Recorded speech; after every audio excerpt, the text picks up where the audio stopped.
I am sure Dehradun हर किसी के bucket list में होगा, मेरे भी है। और इतनी सुंदर जगह है, वहाँ का मौसम इतना अच्छा है और यहाँ तक कि देहरादून की और उत्तराखंड की भी हिस्ट्री बहुत ही ज़्यादा इंटरेस्टिंग है, बहुत रिच है। अगर किसी को इंटरेस्ट है तो मैंने डिस्क्रिप्शन बॉक्स में लिंक दिया हुआ है देहरादून की हिस्ट्री का, आप लोग पढ़ सकते हो।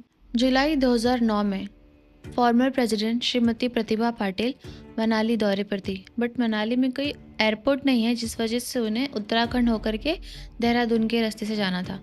पूरा देहरादून हाई अलर्ट पे था। पुलिस फोर्स पूरे 24 घंटे ड्यूटी पर थी। सारी गाड़ियों की चेकअप हो रही थी, सारे रास्तों पर सिक्योरिटी पूरी तरीके से बढ़ा दी गई थी। बट इस सिक्योरिटी के आड़ में 3 जुलाई 2009 को एक ऐसी घटना हो गई जिसने पूरे पुलिस हिस्ट्री को बदल के रख दिया।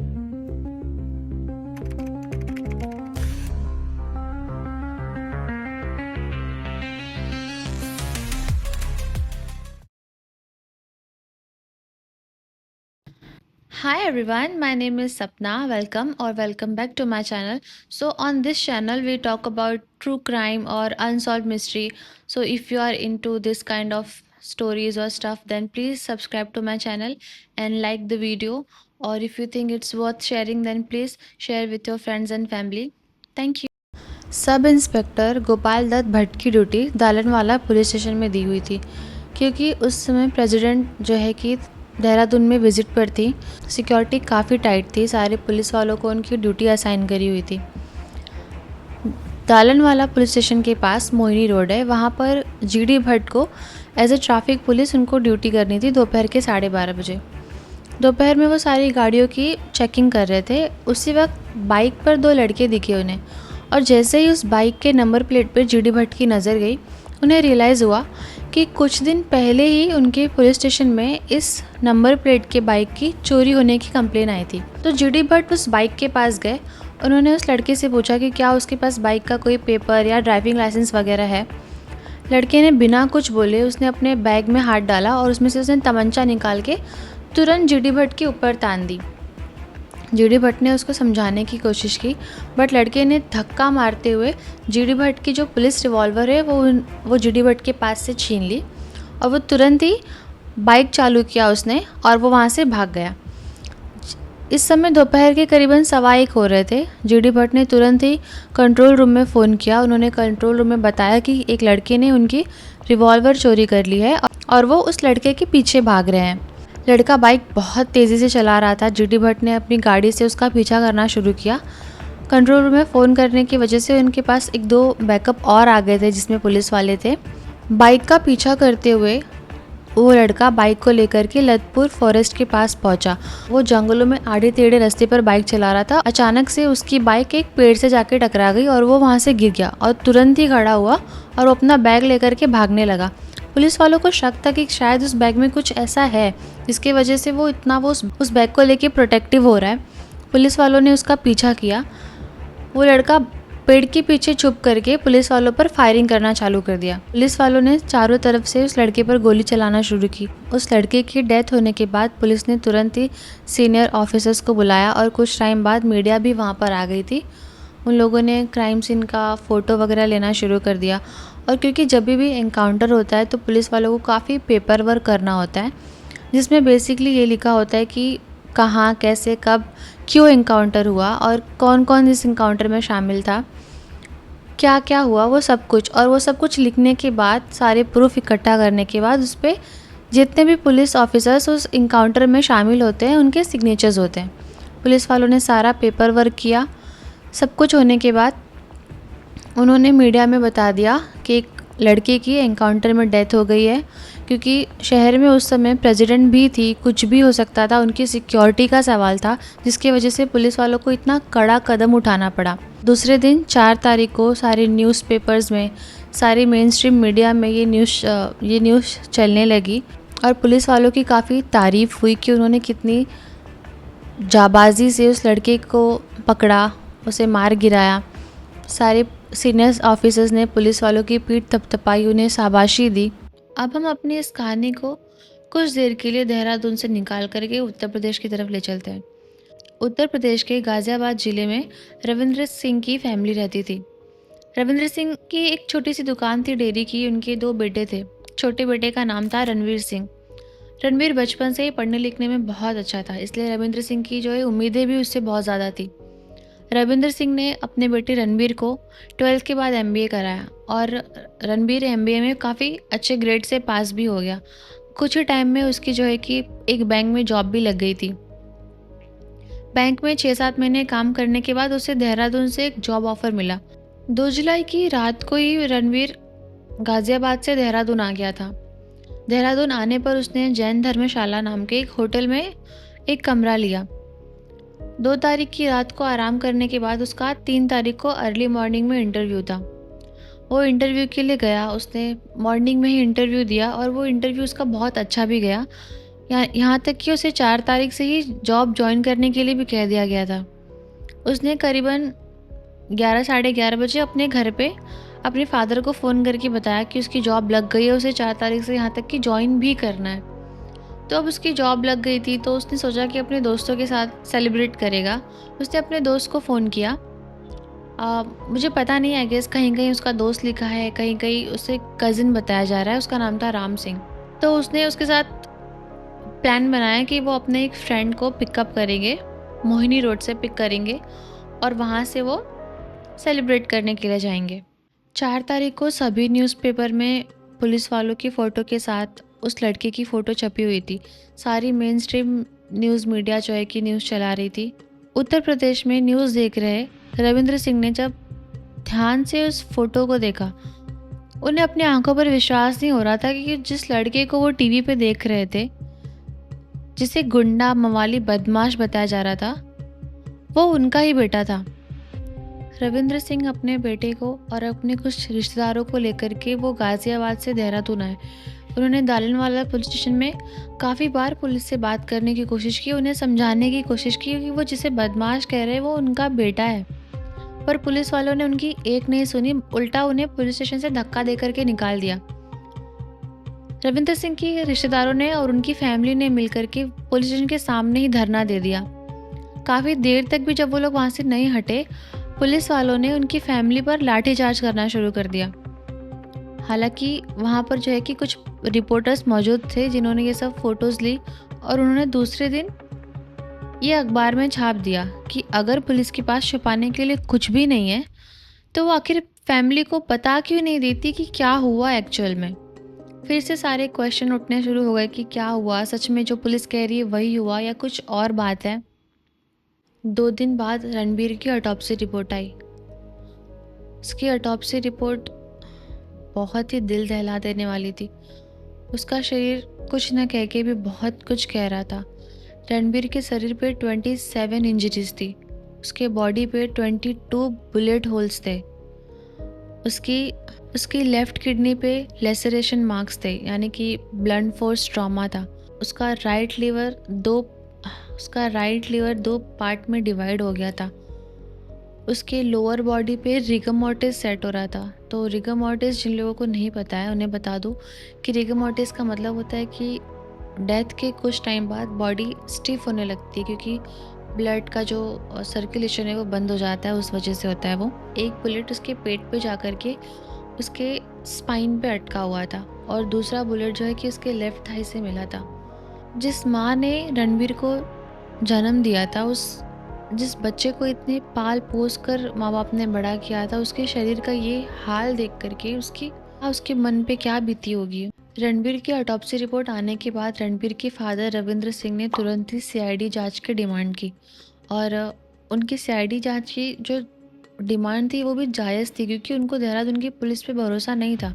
उन्हें नहीं पता था कि यहाँ पे लोग कब किसे कहाँ कैसे इन्फ्लुएंस कर ले।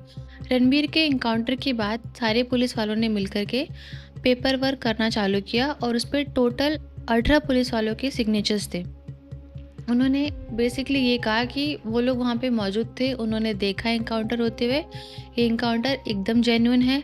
जब सीबीआई ने चार्जशीट जो फाइल की, जिन जिन लोगों के सिग्नेचर थे, सीबीआई ने उन सारे पुलिस वालों से बातचीत करना चालू किया और उनके मोबाइल रिकॉर्ड, मोहिनी रोड पे जो आई विटनेसेस थे, उनके गवाहों के हिसाब से सीबीआई ने चार्जशीट फाइल की और सीबीआई ने वो चार्जशीट दिल्ली हाई कोर्ट में सबमिट कर दिया।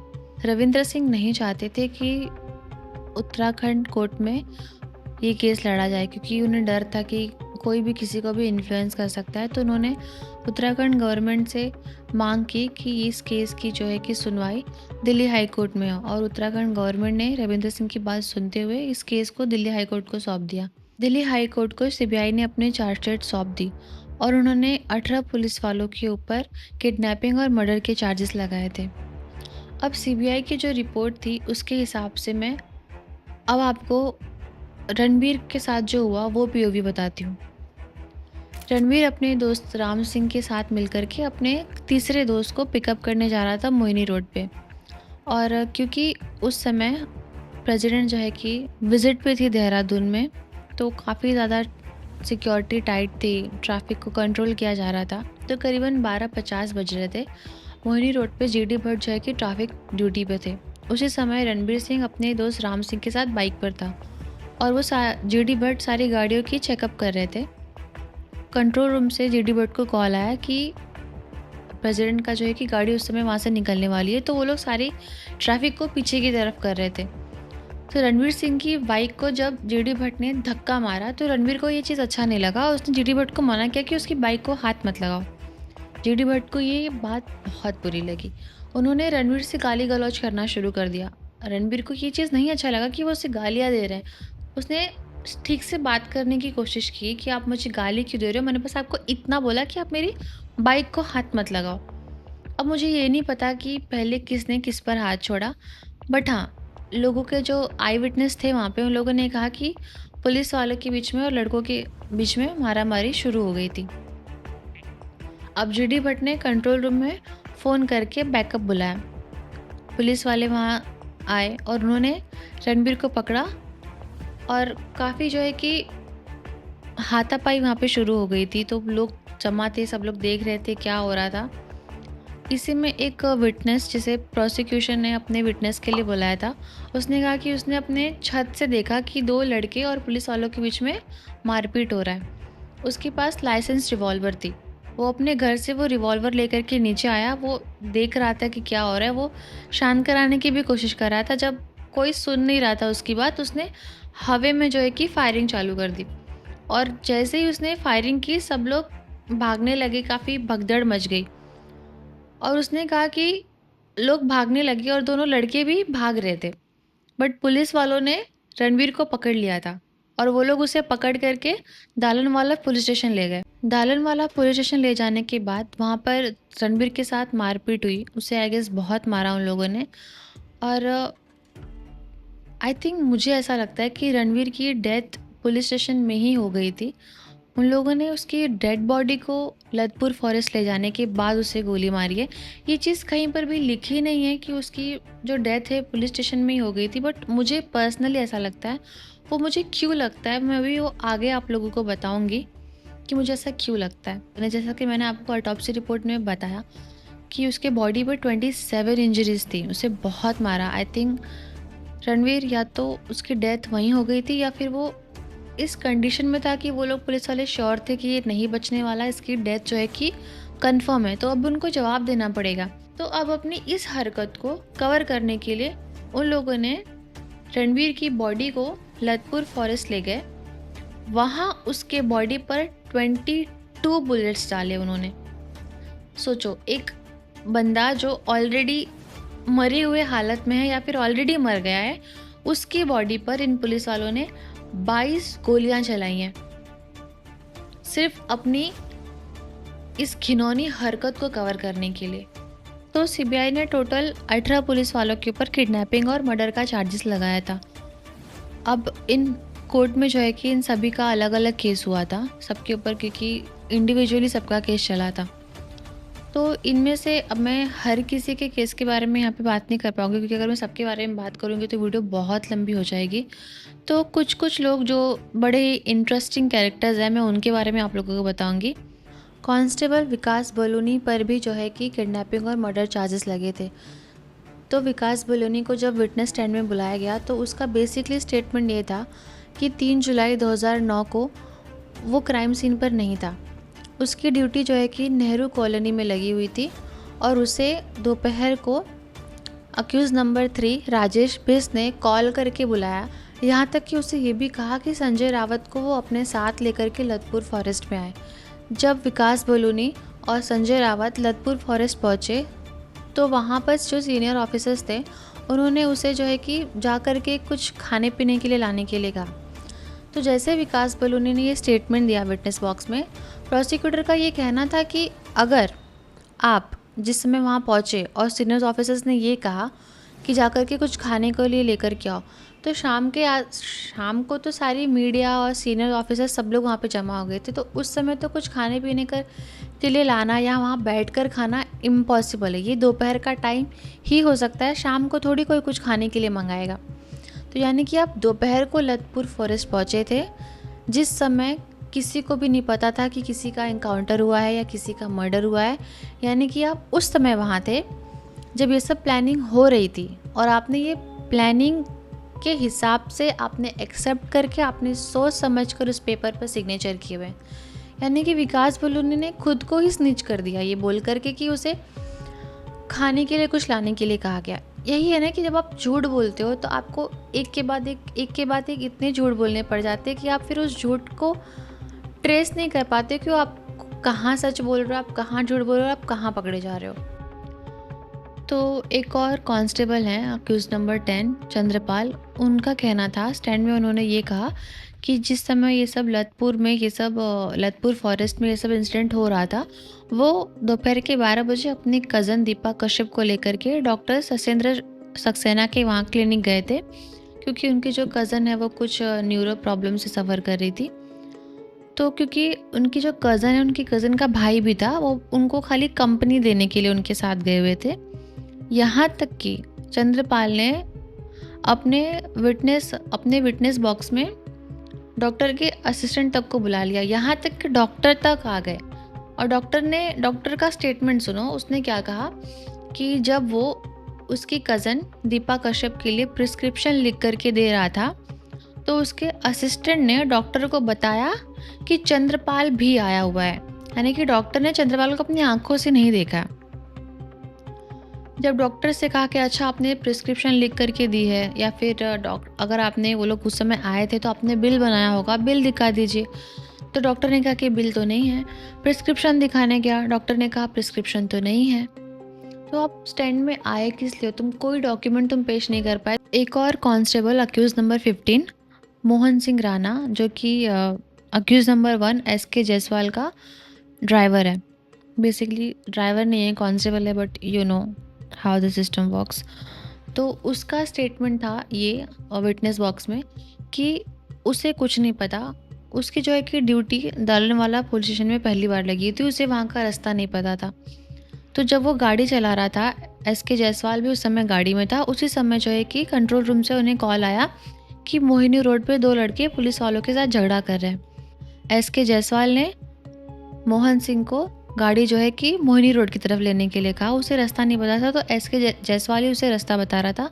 तो जैसे ही वो लोग मोहिनी रोड पे पहुँचे, GD भट्ट जो है कि वो आया और उसने तुरंत सभी लोगों को गाड़ी में बैठाया और वो लोग वहाँ से दालनवाला पुलिस स्टेशन के लिए चले गए। वहाँ पे और भी फिर कुछ समय बाद और भी सीनियर ऑफिसर्स वहाँ पे इकट्ठा हो रहे थे।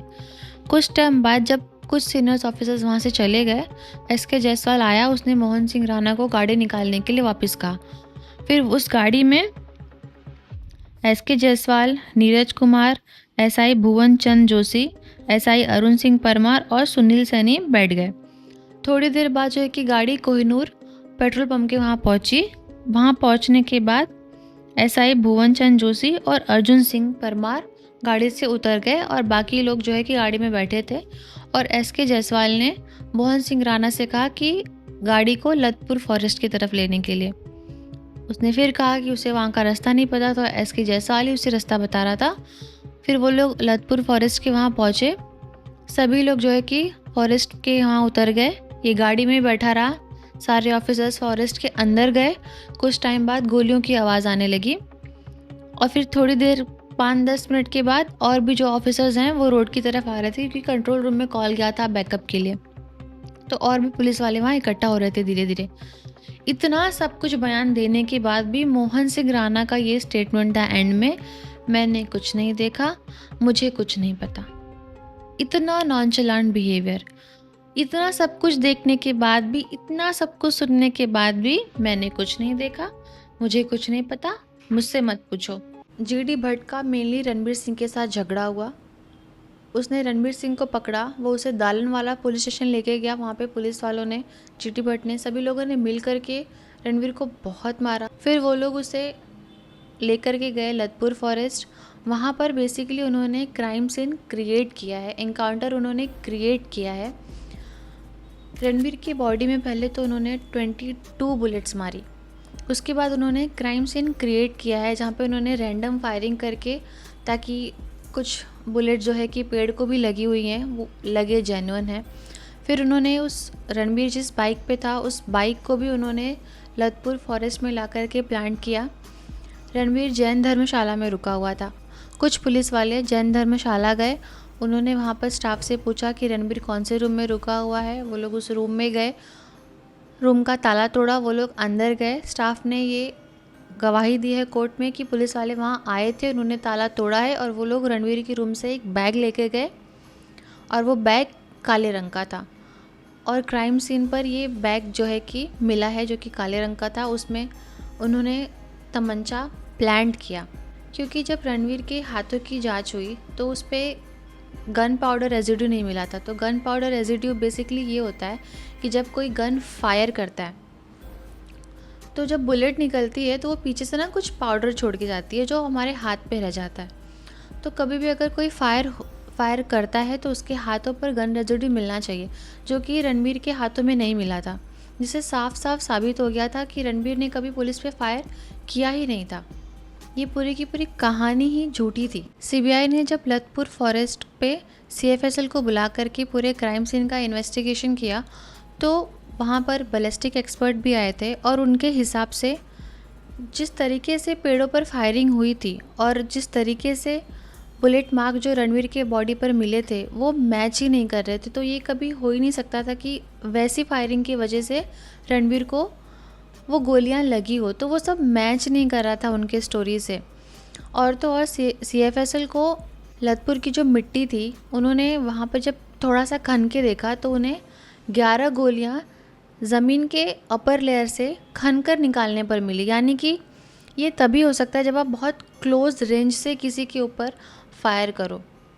बैलिस्टिक एक्सपर्ट ने यहाँ तक कि ये भी कहा कि रणबीर के बॉडी पर जो गोलियाँ मिली है वो बहुत ही क्लोज रेंज से मारी गई हैं, ना कि मतलब बहुत दूर से मारी गई हैं उसे। तो जैसे जैसे जो ये सारे सबूत मिल रहे थे वैसे वैसे पुलिस के कहानी में होल मिल रहा था। पुलिस की जो सारी झूठी कहानियाँ थी ना वो एक एक करके बिखर रही थी। सीबीआई की जो चार्जशीट थी वो कमाल की थी। उस पर कोई भी लूप होल्स नहीं थे, कहीं पर भी ये कहा नहीं जा सकता था कि ये गलत है या वो गलत है। पुलिस ने इतने ज़्यादा नॉनचलांट बिहेवियर था उनका, उन्होंने सोचा भी नहीं था कि उनकी इस तरीके से जांच होगी, या उन्हें सच में ऐसा लगता था कि उन्हें कोई कुछ वो कह देंगे इनकाउंटर हुआ है तो इनकाउंटर हुआ है, मान लिया जाएगा। इन सारे सबूतों के आधार पर दिल्ली हाईकोर्ट ने 9 जून 2014 को सभी पुलिस वालों को लाइफ इम्प्रिजमेंट की सज़ा दे दी, सिर्फ एक पुलिस वाले को छोड़ करके जिसका नाम था जसपाल सिंह गोसेन। उसके ऊपर जो है कि क्रिमिनल चार्जेस नहीं थे, उसके ऊपर फेक रिकॉर्ड दर्ज करने के चार्जेस थे। क्योंकि जैसा कि आप लोगों को याद होगा, मैंने कहा था कि जीडी भट्ट का ये कहना था कि वो जब रणबीर के पीछे भागा तो उसने कंट्रोल रूम में कॉल करके बताया कि 2 लड़के उसका रिवॉल्वर लेकर के भागे हैं। तो ये कॉल उसने कभी करी ही नहीं थी। ये बाद में जो है कि उन्होंने ये कॉल दिखाया है रिकॉर्ड में कि ये कॉल 1:14 पर दोपहर में आया था, जबकि ऐसी कोई कॉल हुई नहीं थी। इन्होंने फेक रिकॉर्ड बनाया था उसका। इसके लिए जसपाल सिंह गोसेन को जो है कि 2 साल की सज़ा हुई और बाकी 17 पुलिस वालों को लाइफ इम्प्रिजमेंट की सज़ा हुई। और आई गेस ये पहला ऐसा केस होगा इंडियन पुलिस हिस्ट्री का जिसमें फेक इनकाउंटर करने के लिए पुलिस वालों को लाइफ इम्प्रिजमेंट की सज़ा हुई है। और इसका पूरा क्रेडिट जाएगा रणवीर सिंह के फादर रविंद्र सिंह को। उन्होंने अपने बेटे को इंसाफ दिलाने के लिए पूरे गवर्नमेंट से लड़ गए, वो पूरे जस्टिस सिस्टम से लड़ गए। वो यहाँ तक कि उन्हें थ्रेट कॉल आते थे, थ्रेट लेटर्स आते थे, उन्होंने कंप्लेन भी की थी, बट वो किसी से नहीं डरे। उन्होंने अपने बेटे के लिए सब कुछ किया जो एक फादर कर सकता, उन्होंने सब कुछ किया। और लास्टली मैं एपिसोड रणवीर के बारे में बात करके ख़त्म करना चाहूँगी। रणवीर सिर्फ 22 साल का था, उसकी लाइफ जस्ट शुरू हुई थी, उसकी नई नई जॉब लगी थी।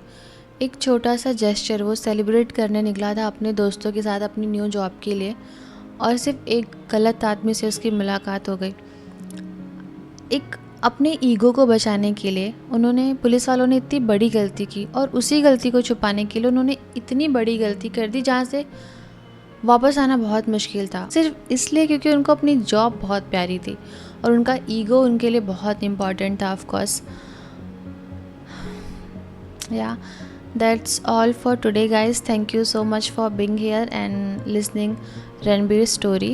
I'll see you all next week with the new episode. तब तक के लिए stay kind, stay curious. I'll see you next week. Bye.